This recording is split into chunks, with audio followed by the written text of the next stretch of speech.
So hello everyone, hope you all are doing good. So as you all know that we are discussing about the synopsis file, right? और मैंने आपके लिए ये playlist बना के रखी है एमएड वालों के लिए साइनॉप्सिस की, और जैसे ही आपका रिसर्च वर्क आएगा तो उसके लिए भी मैं आपके लिए इसी प्लेलिस्ट में आगे उस चीज़ पर रिसर्च कैसे करनी है वो भी स्टेप बाय स्टेप बताती रहूँगी।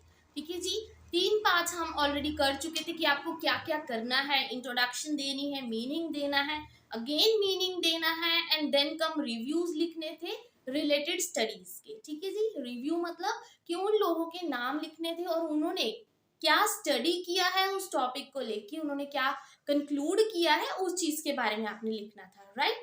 और अब आते हैं नेक्स्ट पार्ट पे। अब मैं आपको आज की वीडियो में सारा बता दूंगी कि आपको करना क्या है, और उससे आपकी साइनॉप्सिस कंप्लीट हो जाएगी। एंड यस, कल एक बच्चे का कमेंट भी आया था कि एक्चुअल में हम पूछ रहे थे कि हमें स्कोरिंग कैसे करना है। ठीक है, तो जो साइनॉप्सिस की फाइल होती है इसमें आप स्कोरिंग वगैरह कुछ नहीं करते। स्कोरिंग आप करते हो जिस टाइम आप रिसर्च करोगे। ठीक है जी। और जिस टाइम आपका रिसर्च वर्क आएगा तो कैसे स्कोरिंग करनी है, क्वेश्चनियर्स कैसे बनाने हैं या क्वेश्चनियर मंगवाने कैसे हैं, जिन्होंने स्टैंडर्डाइज्ड करना है वो मंगवाएंगे रेडीमेड बने हुए, और जिन्होंने नॉन स्टैंडर्डाइज्ड करना है वो खुद कैसे बनाएंगे, ये सब कुछ मैं आपके साथ डिस्कस करूंगी। ठीक है।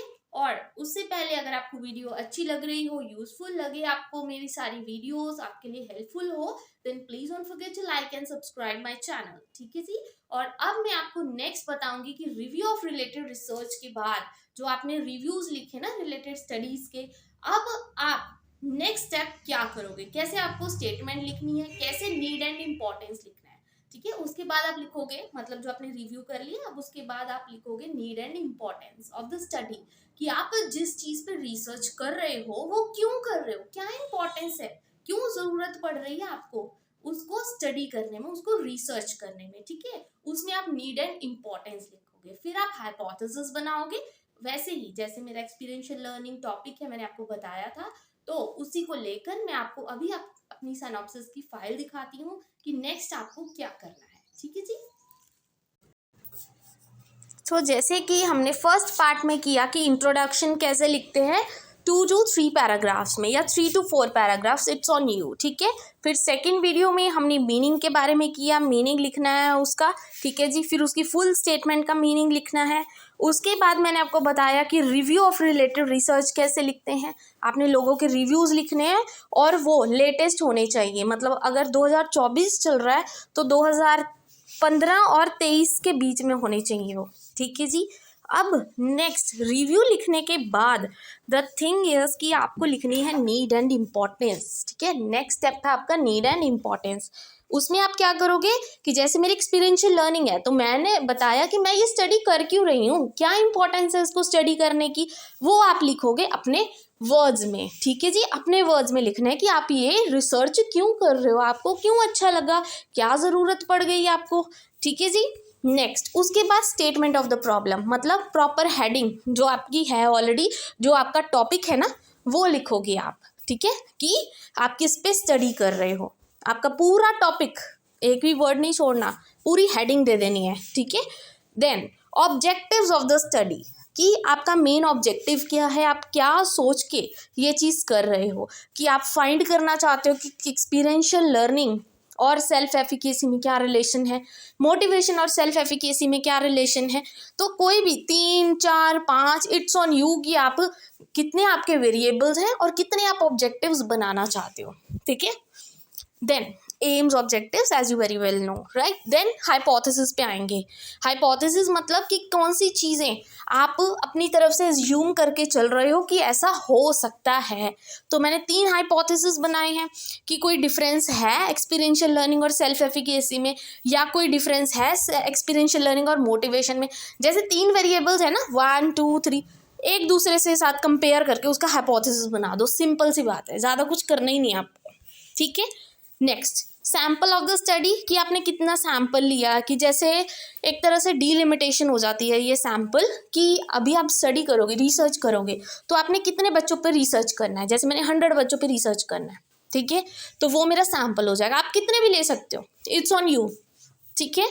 Then tools of the study, tools मतलब कि जिस टाइम आप रिसर्च करोगे, जो आपकी रिसर्च है उसके रिलेटेड आप बच्चों को क्या क्या एक्टिविटीज़ करवाओगे, क्योंकि मेरा तो एक्सपीरियंशियल है ना, इट डिपेंड्स ऑन यू कि आपका टॉपिक क्या है।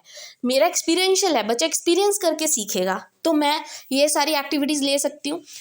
ज़्यादा सी एक्टिविटीज़ इंक्लूड कर देना, ताकि जिस टाइम आप रिसर्च करो इनमें से अगर एक आधी छूट भी जाए कोई चक्कर नहीं है, बट आपकी सिनॉप्सिस में शो होना चाहिए कि आप और भी बहुत सारी एक्टिविटीज़ ले सकते हो। ठीक है, ये ज़रूरी नहीं होता जो सिनॉप्सिस में लिखा है एज इट इज़ आपको एक्टिविटी उठानी है, बट सोच के लिखना टूल्स ऑफ द स्टडी की, आगे जाके जब आप रिसर्च करो तो वो टूल्स भी आपको यूज़ करने पड़ेंगे। ठीक है, तो ऐसी चीज़ यूज़ करना जो आगे काम आ जाए, हो जाएगा आपके आराम से। ठीक है, ऐसा कुछ लेना। देन कम स्टैटिस्टिकल टेक्निक्स, कि आप कौन सा स्टैटिक यूज़ करोगे। वैसे ज़्यादातर जब भी हम कंपैरिजन की बात करते हैं ना, तो हम मीन मीडियन टी रेशो ही लगाते हैं। ठीक है, ये कैलकुलेशन वर्क है, ये आपके रिसर्च का 4th चैप्टर है। देन डीलिमिटेशन मतलब कि कितने लोगों पे आप कर रहे हो वो स्टडी, डीलिमिट कर देते हो उस चीज़ को कि मैं सिर्फ 4 स्कूल्स ही लूँगी, मैं सिर्फ 5 स्कूल्स ही लूँगी, उनमें से 100 बच्चे लेने हैं। जैसे मैंने पहले बताया कि मैं डीलिमिट कर दिया अपनी चीज़ को कि मैं सिर्फ 100 बच्चे ही लूँगी, मैं सिर्फ गवर्नमेंट स्कूल के बच्चे ही लूँगी, मैं सिर्फ 7th क्लास के बच्चे ही लूँगी, मैं और कोई लेने ही नहीं है। सिर्फ 2 वेरिएबल्स है मेरे पास, सेल्फ एफिकेसी एंड मोटिवेशन। ठीक है, और कोई वेरिएबल नहीं है। I hope this is clear. Delimitation होता है आप उस चीज़ को लिमिट कर देते हो कि मैं सिर्फ इतने पे स्टडी करूँगी, इससे ज़्यादा स्टडी नहीं करूँगी। राइट, आप कितने मर्जी स्कूल ले सकते हो, इट्स ऑन यू, 4, 5, 6, बट बच्चे 100 ही होने चाहिए, क्योंकि मेरा 100 है। अगर आप 100 मिनिमम बच्चा है कि जिस पे आप स्टडी करोगे, और मैं कहती हूँ अगर आप मेरी मानो तो 100 ही बहुत है आपकी स्टडी के लिए, क्योंकि ज़्यादा पे स्टडी करोगे तो आपको मीन मीडियन टी रेशो लगाना मुश्किल हो जाएगा और वहीं पे आप अटक जाओगे फिर। ठीक है, सो 100 इज़ ओके। देन बिब्लियोग्राफी, आपने कहाँ कहाँ से रिसर्च की है तो वो चीज़ों के बारे में आप लिखोगे। ठीक है जी, तो I hope this is clear. ठीक है जी, समझ आ गया होगा। फिर भी अगर आपको नहीं समझ आया कुछ भी, then you can write it in comment section. ठीक है, आज की वीडियो अच्छी लगी हो, यूजफुल लगी हो, then please don't forget to like and subscribe my channel. Thank you very much.